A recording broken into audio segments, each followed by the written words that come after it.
As part of your design, we've looked at cable selection, particularly with regard, obviously, to current carrying capacity, to make it safe to carry the load that we're talking about, plus any contingencies that increase the heating of that cable, such as thermal insulation or any of the other surrounding things, burial and ambient temperature. IB is design current, which is, for a three-phase circuit, √3 times power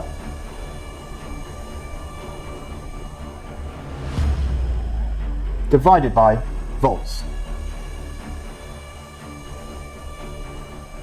times, what are we going to say? Power factor. Now we can write power factor as PF, or we can write it as a slightly more technical definition, cosine phase shift. Cosine phase shift. And what do we call that angle?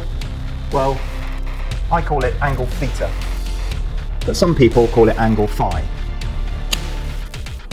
So this is going to give us a result in amps for three phase in each phase. But we're dealing mostly in our assignment with single phase, and a power factor of unity, we take it as unity.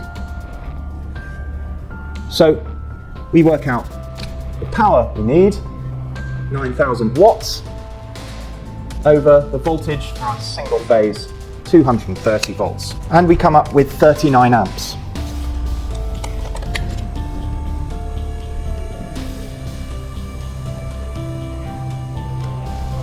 So we can select now our protective device. The protective device has to be greater than 39 amps or it's going to trip out. The first protective device we find above 39 amps is 40 amps. So IB has to be less than or equal to our protective device, IN. And then the protective device itself has to be less than or equal to the current carrying capacity of our cable. IZ has to be big enough to take the current, the maximum current for our protective device, despite all the heating that might involve greater resistance in that cable. And it also has to be big enough that the voltage drop over whatever the length of that cable is less than 3% for lighting and 5% for power circuits.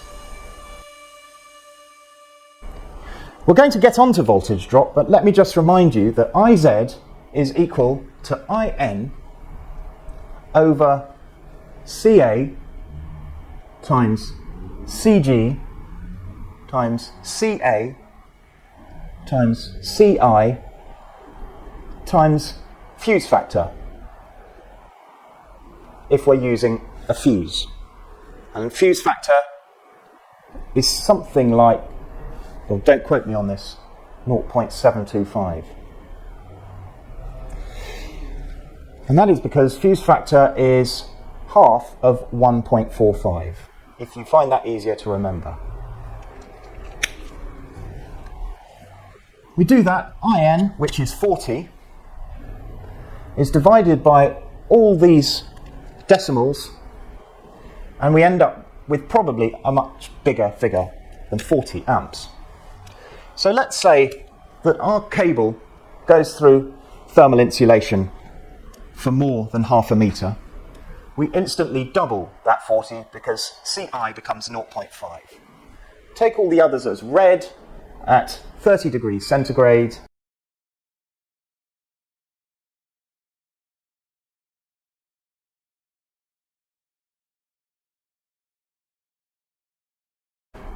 If there's no grouping, the grouping factor will stay at 1.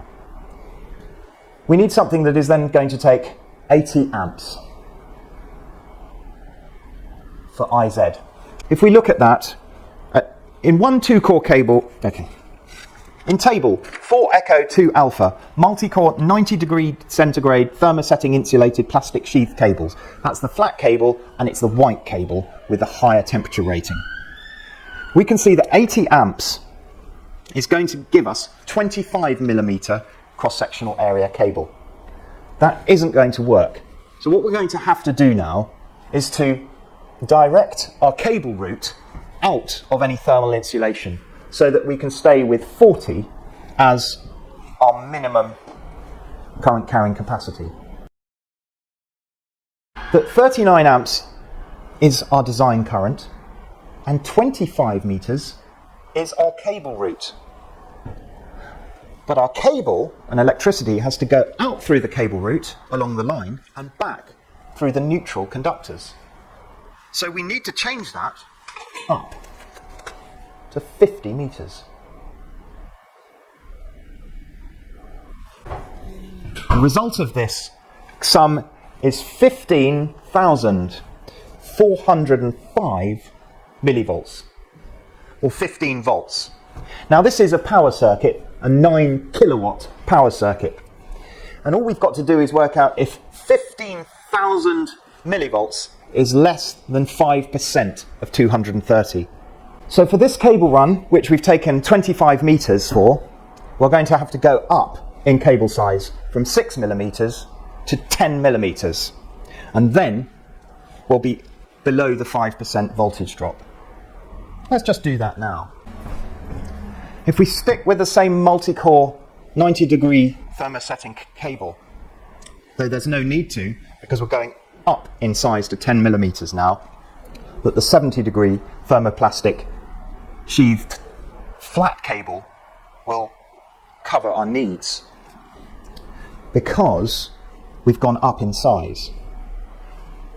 But if we go up in size in the same cable, the multi-core 90-degree, which is a bit redundant now, we don't really need that capacity from the 90-degree because our problem is voltage drop. We're going to go up from 6mm to 10mm cable, and that takes our millivolts per amp per meter down to 4.7. 4.7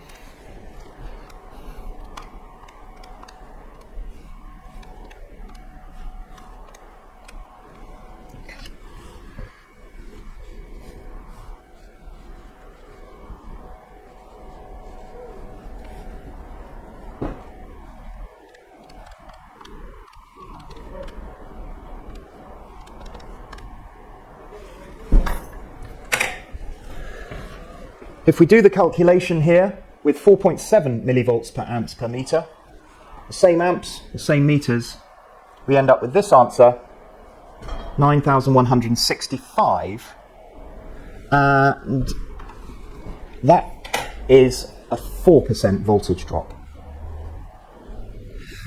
So we see that on voltage drop alone, we may have to move up the size of cable from our initial calculation here for IZ. Here, IZ, initially we were going to put it through thermal insulation, but we found that an 80 amp demand on the cable put the cable up at 25 square millimeters, which is impractical. It won't fit into any of the terminations. So we changed our cable route, which made our cable route come out at 25 meters, which puts 50 meters into our formula. It made that substantially longer. We tried it with the figure from Appendix 4 of 7.9 for 6mm cable, the tabulated value. And we found that the voltage drop was outside our 5% requirement. So we needed a 10mm cable anyway. We've gone up a size in cable to 10mm cable, and that has dropped our voltage drop figure in millivolts per amps per meter to 4.7. And with that number, through the formula millivolts, 4.7 times IB, 39 times meters, the meters out and the meters back, we end up with this at 4% of 230 volts voltage drop. And that is allowable for a power circuit. That's all I'm going to go through today from your lesson. We also covered though, didn't we? Methods of enclosure or containment. Graham calls it enclosure, I call it containment. We mentioned the return flange tray being heavier duty than the single upstand tray. The difference between zinc plated tray or pre-galvanized tray and hot dip galvanized tray. We talked about ladder, cable ladder. I said that a decent size 6-inch cable ladder can be set in postcrete and forms a good support for a glass fibre enclosure to carry a distribution board outside, and your armoured cables can be clipped into the stand itself of ladder. But that a corner piece for 6-inch ladder when I last bought it was up above £50. So it's very expensive. We covered cable basket and trunking. The number of cables we could fit into our 3x3 trunking, whatever the size of cables were, probably 1.5s, they might have been 2.5s even, came out at something above 180 conductors.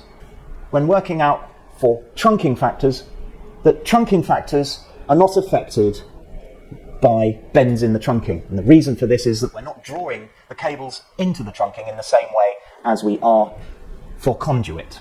The trunking has lids on top of it that we can introduce our cables into the trunking with. We saw that wherever there is a fire barrier in the building, there should also be fire barriers in our trunking when it goes from one compartment to the next. Remember also where we're going to put the lid of the trunking. Is it still able to be accessed in the position we're putting it? Or do we need to put the lid on the side of the trunking? And possibly even on the bottom. The need for earthing your trunking was covered too, and that is as per manufacturer's instructions. But we noted at the same time, when we were working out for 25mm conduit, that were we to get a situation where there were too many cables to pull through 125 or 32mm conduit, we could get round it by eliminating the CPCs and using the metal conduit as the path back to earth. In which case, we have to be careful to follow manufacturers' guidelines on continuity of their manufactured trunking or conduit. Conduit can be used as a CPC. That's all I'm going to cover today from this week.